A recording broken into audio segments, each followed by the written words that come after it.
नवाज शरीफ साहब और जहांगीर तरीन साहब इलेक्शन लड़ने के लिए अहल हो जाएंगे। सिर्फ मियां साहब को ही रिलीफ दिया तो फिर खुद काजी फाइज के लिए भी आने वाले वक्त में सवालात उठेंगे। पीटीआई इलेक्शन में हिस्सा ना ले सके, भला उनको ना दिया जाए। इलेक्शन कमीशन का झुकाव नजर आ रहा है नून लीग या पीपल्स पार्टी की तरफ। अस्सलाम वालेकुम, नया दौर मीडिया नेटवर्क, मैं हूं सज्जाद अनवर और प्रोग्राम है खबर गर्म।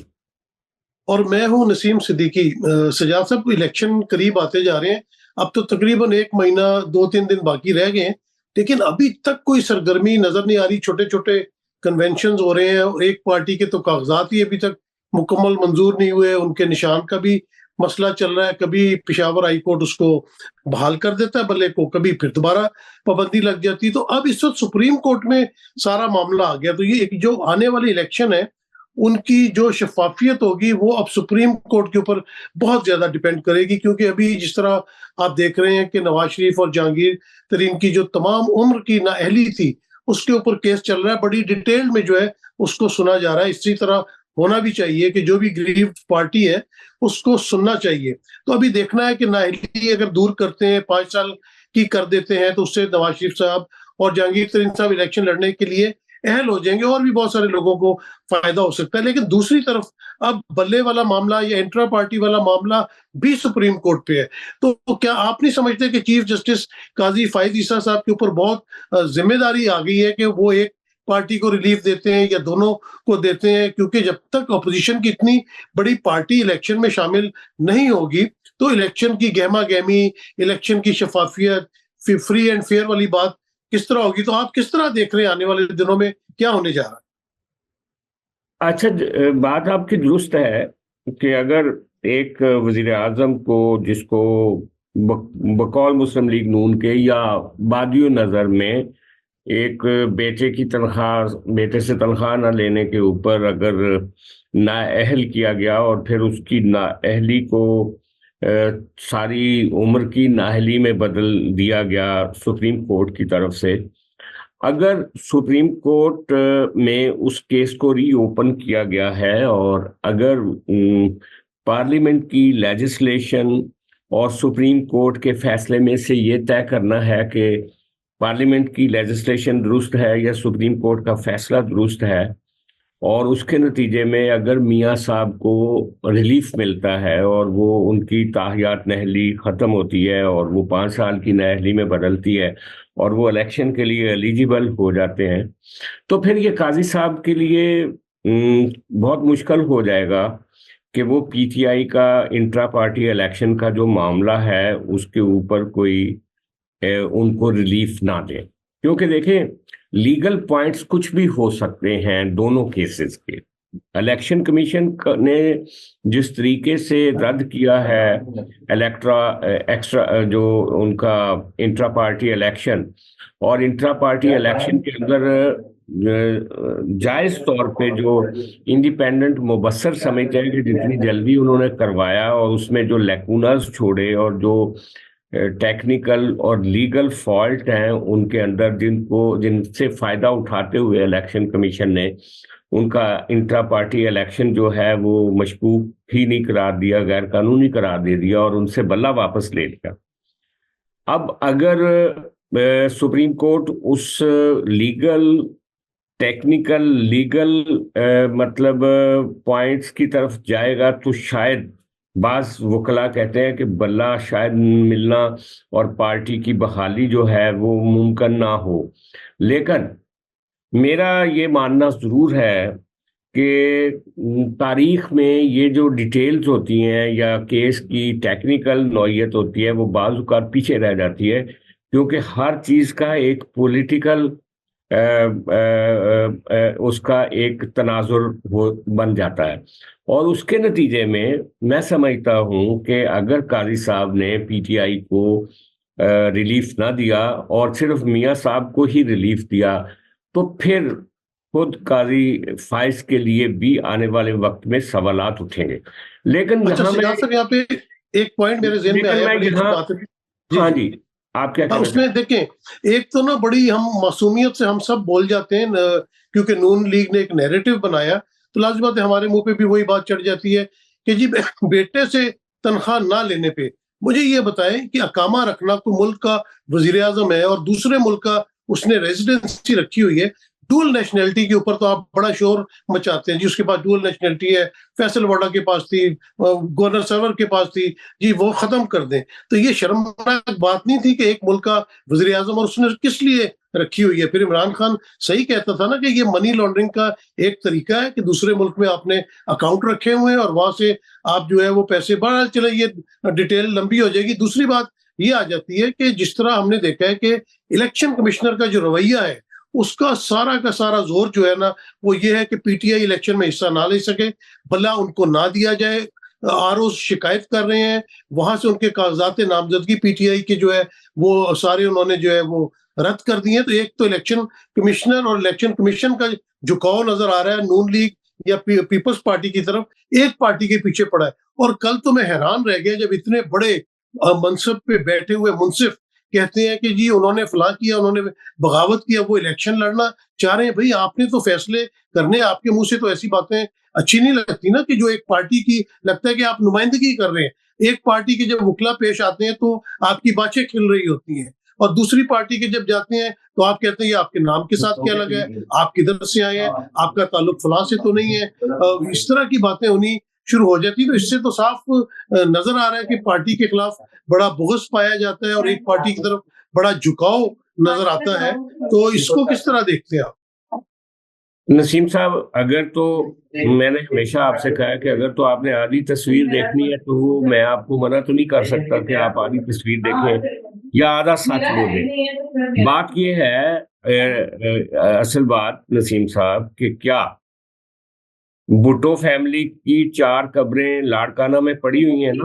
बेनजीर भुट्टो को किसी केस में रिलीफ मिला इस जुडिशरी से?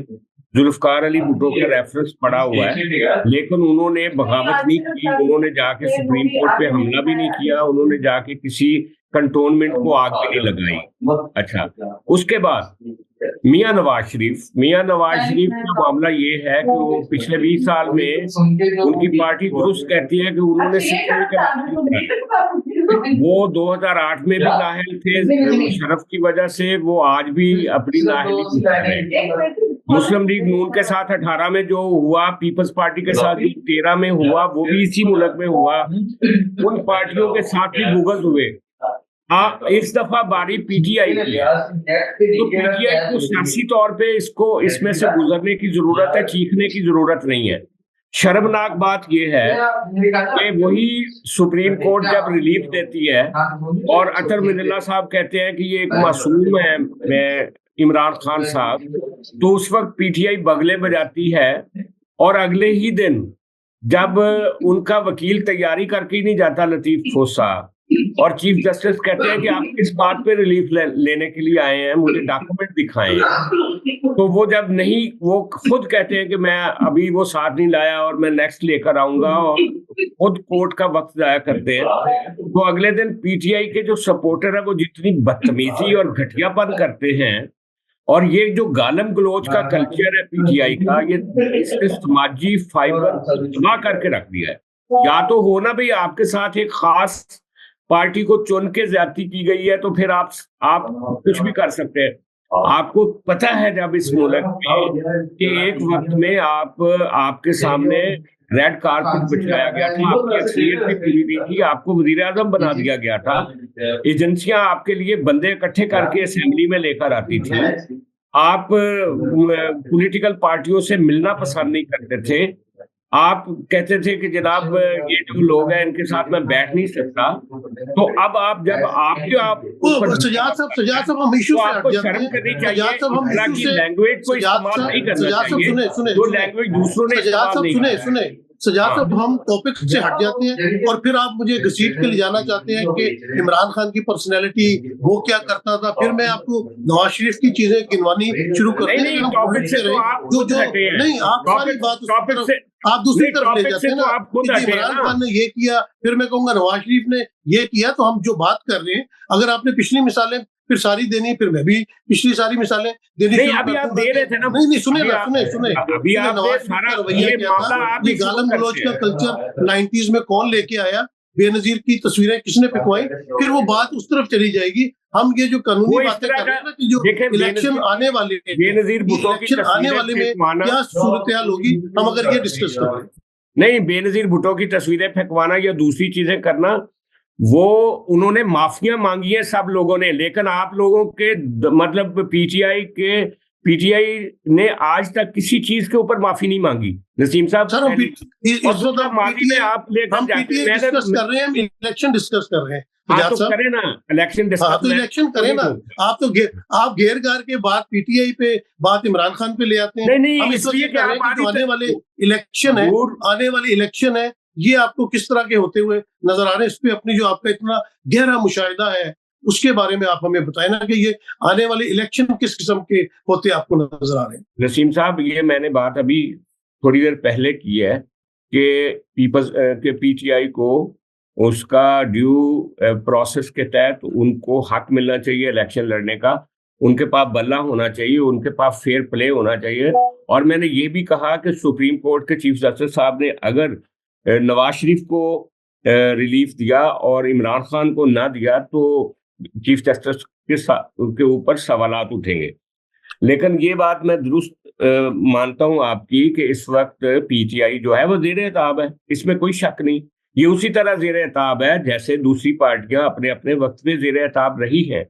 लेकिन मैं ये जरूर कहूंगा कि पीटीआई को अपनी अदालती स्ट्रगल जारी रखनी चाहिए, जजों के खिलाफ बदतमीजी से बाज आना चाहिए, अपनी सियासी स्ट्रगल को सियासी अंदाज में लड़ने की जरूरत है। ये कोई ट्राइबल वॉर नहीं है। जो इलेक्शन को या जमहूरियत की फाइट को लोग ट्राइबल वॉर बनाते हैं, उसके नतीजे में क्या होता है? उसके नतीजे में पब्लिक लिंचिंग तक बात चली जाती है। आपने देखा कि ये मोदी जो भारत में कर रहा है, वो उसने ट्राइबल वॉर बना दी है और उसके नतीजे में कितनी एक्सट्रीमिज्म फैल गई है वहां पे इंडिया में। इसी तरह आपने उनका देख लिया अमेरिकन प्रेसिडेंट ट्रंप का, कि ट्रंप ने जो नफरत और डिवाइड पैदा की थी अमेरिका में, आज अमेरिका के दानश्वर और उनके थिंक टैंक समझते हैं कि सियासत को आप इस स्नेज पर न लेकर जाएं कि गली गली सिविल वॉर शुरू हो जाए। तो बेसिकली जरूरत ये होती है, सियासी जमातों पे अच्छा बुरा वक्त आता है, खानदानों पे भी अच्छा बुरा वक्त आता है। जब किसी खानदान को बहुत मुश्किलात का सामना होता है तो उसके बुजुर्ग ये कहते हैं अपने नौजवानों को कि संभल के, ये जो तेज हवा चलती है बाजुकात आप अपना सर नीचे कर लेते हैं। वो एक अफगान यानी पश्तो एक कहावत है कि जब तेज हवा चलती है तो अपनी टोपी अपना सर नीचे कर लेते हैं। तो बाजुकात, लेकिन जब आप इसको ट्राइबल वार बना देंगे, आप इसको गालम गलोच और जो आपके साथ आप कहेंगे कि जहां हम खड़े हैं वहां से ही एक कतार शुरू होगी। सजाद साहब ये आपने बड़ा अच्छा पॉइंट रेस किया है। सजाद साहब आपकी बात से बिल्कुल मैं मुत्तफिक हूँ कि ये जो कल्चर है ना, इसको तब्दील होना चाहिए। गो के ये पीटीआई के आने से ये कुछ ज्यादा हो गया, लेकिन माजी में भी हमने देखा कि जिस तरह नवाज शरीफ नून लीग ने सुप्रीम कोर्ट पे हमला किया, या मोहतरमा की जब शहादत हुई थी तो पूरे सिंध में जो है वो आग लग गई थी, लूटमार हुई थी बहुत ज्यादा। फिर हमने टीएलपी का एक जलसा जुलूस देखा था जिसमें मोटरवे के ऊपर गाड़ियों को आग लगाया हुआ था। तो ये एक महज़िब माशरे की तरफ हम नहीं जा रहे। ये तमाम जमातों को चाहिए कि मिल के इस बात पे, ये बहुत अच्छा पॉइंट आपने रेस किया है कि कम से कम एक दूसरे को बर्दाश्त करने की कुव्वत होनी चाहिए, एक दूसरे की बात को सुनना चाहिए। जिस तरह आपने पहले पॉइंट कहा था कि इमरान खान साहब अपोजिशन से बिल्कुल नहीं मिलते थे, मेरे ख्याल से ना उनका हुकूमत का तजुर्बा था ना अपोजिशन का तजुर्बा था, क्योंकि अपोजिशन का तजुर्बा तभी होता है जब आप हुकूमत से अलहदा होते हैं। तो हो सकता है कि वो ये चीजें अब सीख जाए और आने के बाद दोबारा इसके ऊपर अमल करे। दूसरी एक और पॉइंट था सजाद साहब कि ये निगरान हुकूमतों का जो रोल है वो किस किस्म का चल रहा है। वैसे तो लोग कहते हैं कि गैर आईनी है, लेकिन जिस तरह अभी भी आप देखें कि ब्यूरोक्रेसी एक्ट कर रही है, जिस तरह हमने पुलिस को देखा है कि लोगों को गिरफ्तार करती है, अदालत के बाहर से गिरफ्तार करती है, पिशावर हाई कोर्ट हो, जरताज गुल हो या दूसरे लोग हो, हम तो कहते हैं कि 9 मई को जो लोग इन्वॉल्व थे आप उनको जरूर कैफरे किरदार तक पहुंचाएं। लेकिन जो लोग मौजूद ही नहीं थे, जैसे आपने शाह महमूद कुरैशी पे गुजरावाला में केस डाल दिया, फला बंदे पे गुजरावाला में जो है एफआईआर कटना शुरू हो गई। तो ये किस किस्म की निगरान हुकूमतें हैं जो कि इलेक्शन कराने आती हैं और उनका काम होता है कि तमाम पार्टियों को एक नजर के साथ देखें। लेकिन यहाँ तो हमने देखा है कि ब्यूरोक्रेसी भी जो है वो इस किस्म की हरकतें, इतनी इतनी फुटेजेस आ रही है सोशल मीडिया के ऊपर कि वो जिस तरह जमशेद दस्ती की आई थी। तो मेरा मतलब है कि इनका क्या किरदार है और क्या ये साफ और शफाफ इलेक्शन करवाने में कामयाब हो जाएंगे? देखें, ये किरदार फिर वही बात है ना नसीम साहब के, पाकिस्तान में चूंकि जमहूरियत की स्पेस कम हुई है और जमहूरियत की स्पेस कम करने में सारी सियासी जमातों ने अपनी अपनी सतह पे कंट्रीब्यूट किया है और अपने अपनी जगह जो है वो दूसरों को दे दी है। मैं फिर कहूंगा कि जब आप अपनी पार्टी को मैनेज करवाने के लिए और एक नई पार्टी बनाने के लिए और अपने अरकान को बुलाने के लिए जब आप अदारों का इस्तेमाल करेंगे तो वो अदारों के मुंह को फिर खून लग जाता है, जैसे फवाद चौधरी ने उस दिन कहा था। और आज फवाद चौधरी इन्हीं बातों की सजा भुगत रहा है।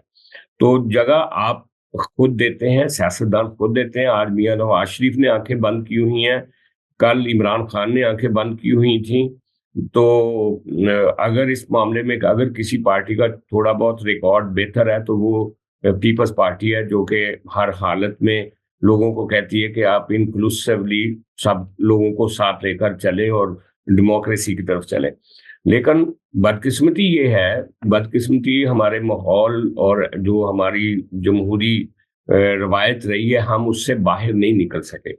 अच्छा होगा अगर पीटीआई इस मामले में सीखेगी और आगे चल के तीनों बड़ी जमातें मिलकर कोई ऐसी स्पेस क्रिएट करेंगी जैसी 18वीं तरमीम के बाद हुई थी, और जिसको उस वक्त मुस्लिम लीग नून ने छुरा मारा, बाद में उनको छुरे की जगह पे काफी बड़े छुरे लगे। तो बेसिकली ये जब तक सियासतदान सीखते नहीं है तो ये बुरा वक्त पीटीआई पे आया है। मेरा ख्याल है इसमें कहते हैं ना कि हर बुरे जमाने में आदमी को सीखने का मौका मिलता है, अपनी स्ट्रगल में सब लोग सीखते हैं।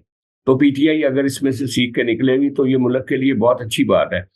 लेकिन मैं आपको ये बात बता दूं कि अगर ये इलेक्शन अच्छे हुए ना अच्छे हुए, दोनों सूरतों में पाकिस्तान की स्टेबिलिटी खतरे में है। मसलन कैसे? अगर फेयर एंड फ्री इलेक्शन होते हैं, और मेरा ख्याल है कि इस वक्त पीटीआई वाकई पॉपुलर है, और अगर पीटीआई अपना ड्यू शेयर ले गई, अगर वो मरकजी हुकूमत ना भी बना सकी तो बहुत तगड़ी अपोजिशन होगी पीटीआई की। और अगर बहुत तगड़ी अपोजिशन होगी तो अगर इमरान खान साहब रिवेंज और उसी इंतकाम के रवैये के साथ वापस आते हैं जेल से, तो वो अगले 3-4 साल किसी को चैन से नहीं बैठने देंगे और डिस्टेबलाइजेशन बढ़ेगी।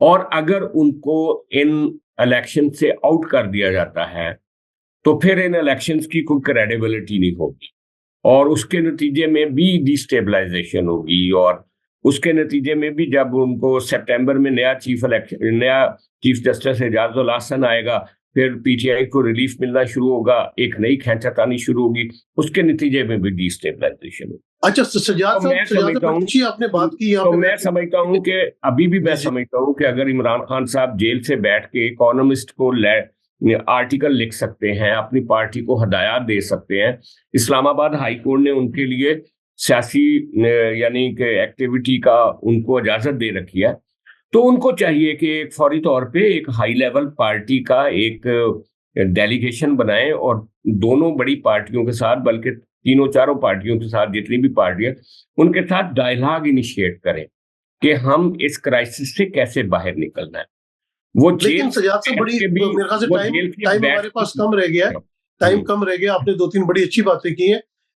एक तो ये तासुब, क्या ख्याल है, खत्म होना चाहिए कि ये जज आके उसको फेवर देगा, ये जज, ये जितने भी जजेस हैं इनको चाहिए कि तमाम पाकिस्तान के लिए, तमाम पार्टियों के लिए सेम हो। दूसरी बात जो आपने की है, इस वक्त मेरा नहीं ख्याल कि कोई भी पार्टी पीटीआई के साथ बैठने पे तैयार होगी। उनको पता है कि अगर उनके साथ बैठेंगे तो पीटीआई को रूम मिलेगा, और रूम मिलेगा तो जो उनकी पॉपुलैरिटी है, असल में तो जो खौफजदा है, एस्टेब्लिशमेंट खौफजदा है, नून लीग यार एफर्ट करने में कोई हर्ज नहीं है। बहुत सारी अगर नून लीग नहीं भी मिलेगी तो पीपल्स पार्टी उनसे बात करने के लिए बिल्कुल तैयार होगी, और दूसरी पार्टियां भी तैयार होंगी। आपने अपना नीयत दिखानी होती है।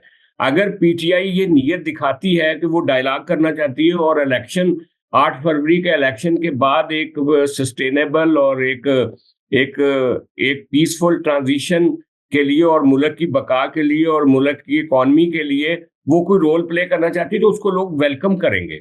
सजाद साहब ये बताएं कि 1 महीना रह गया, गहमा गहमी बिल्कुल नजर नहीं आ रही। आपको यकीन है कि 8 फरवरी को इलेक्शन हो जाएंगे? क्योंकि अभी तक वो जो गहमा गहमी है वो नजर नहीं आ रही, और कहीं ना कहीं से इस किस्म के इशारे आ जाते हैं कि शायद इलेक्शन कुछ अरसे के लिए डिले हो जाए। ये सूरत हाल आपको किस तरह नजर आ रही है? इस्लामाबाद से एक बंदा मेरा दोस्त है, उसने मुझे बताया है कि या तो इलेक्शन नहीं होंगे और अगर इलेक्शन नहीं होंगे तो फिर बिल्कुल सिलेक्शन होगी। अच्छा, लेकिन कुछ लोग ये भी कहते हैं कि जनाब दुनिया के बड़े बड़े एक्टर भी इन्वॉल्व हो गए हैं इस मामले में। कल अमरीकी वजारत खारजा के दफ्तर की एक बड़ी लंबी चौड़ी वजाहत भी आई इस ज़मन में।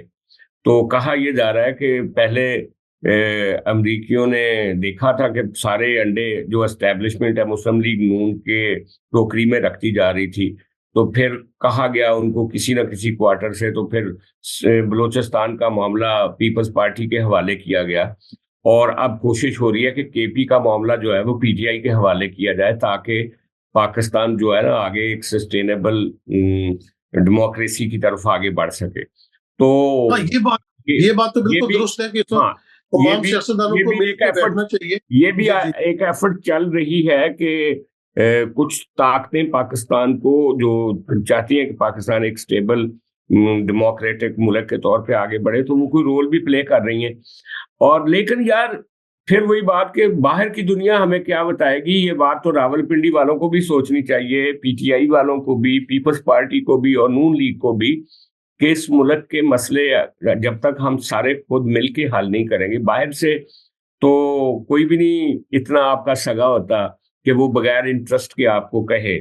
कई दफा दुनिया को ये जरूरत जरूर होती है कि पाकिस्तान अब क्राइसिस का शिकार ना हो, क्योंकि फिर संभालना मुश्किल हो जाता है चीजों को।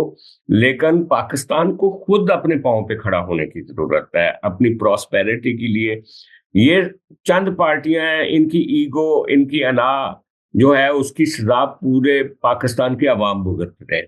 तो उनको पाकिस्तान के अवाम की फिक्र करनी चाहिए। महंगाई बहुत नाकाबिले बयान हद तक बढ़ चुकी है और भी मसाइल हैं, बिजली की लोड शेडिंग, गैस आपके मुल्क में ख़त्म हो गई है, एजुकेशन, यूनिवर्सिटियां सही काम नहीं कर रही, आपके पास सेहत की वो सहूलतें नहीं है। तो ऐसे मुल्क में ये जो अनएंडिंग फाइट और ईगो और अपनी अना की लड़ाई जो है ना, वो कोई मैं समझता हूँ जेब ही नहीं देती किसी भी पॉलिटिकल पार्टी। बिल्कुल आपने दुरुस्त कहा। बिल्कुल पाकिस्तान की तमाम पार्टियों को मिलके बैठना चाहिए, क्योंकि इस सारे मामले में अवाम पिस रही है, अवाम का नुकसान हो रहा है, और ये सब अवाम से वोट लेके, अवाम से वादे करके जो है वो असेंबलियों में आते हैं और फिर अवाम को भूल जाते हैं। तो मेरे ख्याल से वक्त आ गया है कि स्टैब्लिशमेंट भी होश के नाखून ले और इतनी ज्यादा सियासी मामलात में इंटरफियरेंस ना करे। हमने तो जब से होश संभाला हमने यही देखा है कि स्टैब्लिशमेंट की इंटरफियरेंस बहुत ज्यादा होती है, और उसकी वजह यही है कि जो आपने पहले बात की थी कि आपस में पॉलिटिकल पार्टीज में जो है नफरतें बहुत बढ़ गई हैं। नफरतें कम होनी चाहिए, अवाम में भी नफरतें कम होनी चाहिए। ये कोई ट्राइबल वार नहीं है, ये पाकिस्तान के इस्तेकाम का मामला है। और जब तक सियासी इस्तेकाम नहीं आएगा, बात बिल्कुल ठीक है कि मौशी इस्तेकाम नहीं आएगा, और जिस मुल्क में मौशी इस्तेकाम नहीं आता फिर वो जो है वो बुराई की तरफ ही जाता है। वहां पे वारदातें बढ़ जाती हैं, खुदकुशियां बढ़ जाती हैं, सिविल वॉर शुरू हो जाती है, सिविल वॉर शुरू हो जाती है। जी बिल्कुल बिल्कुल। टाइम है हमारे पास कि अब खत्म हो रहा है? मेरा ख्याल है हमें इजाजत लेनी चाहिए। बहुत शुक्रिया नसीम साहब, कल फिर मुलाकात होगी आपसे।